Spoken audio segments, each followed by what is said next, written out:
Hello नमस्कार सगळ्यांना शुभ सकाळ। तर आज सकाळी सकाळी मी ब्लँकेट धुवायला काढलेलं होतं आणि हे ब्लँकेट आहे डबल बेडचं। आता हे उचलणं तर मला काही शक्य नव्हतं, त्यामुळे मग मी ते पायाने असं पिळून घेतलं आणि त्याच्यानंतर ते हलकं झाल्यावर मी ते परत टबमध्ये टाकलं आणि 2-3 पाण्याने चांगलं विसळून घेतलं, म्हणजे जोपर्यंत त्याचं घाण पाणी निघून जात नाही तोपर्यंत 2-3 पाने त्याच्यातले बदलून टाकले। आता हे उचलणं तर आपण एकटं उचलू शकत नाही, त्यामुळे नंतर मी मग मयूरला बोलवलं आणि आम्ही दोघांनी मिळून मग ते भिंतीवर नितरण्यासाठी ठेवलं।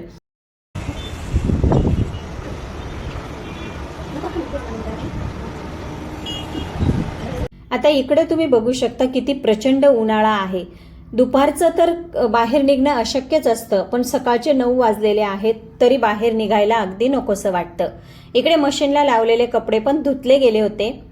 आता जो पाईप मी काढलेला होता तो व्यवस्थित घडी करून ठेवला होता, पण त्याच्यामध्ये मला एक गुढी दिसली, त्यामुळे मी परत तो पाईप काढला, व्यवस्थित त्याची घडी केली आणि त्याला बांधून परत ते जागच्या जागी ठेवलं।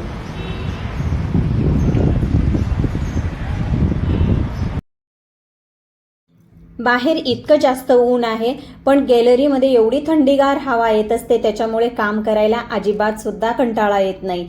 मशीनमध्ये लावलेले कपडे आता सगळे वाळत टाकून घेतले। कोमलशी बोलता बोलता माझं इकडं काम पण चाललेलं होतं। बघता बघता सगळेच कपडे वाळत टाकले गेले होते।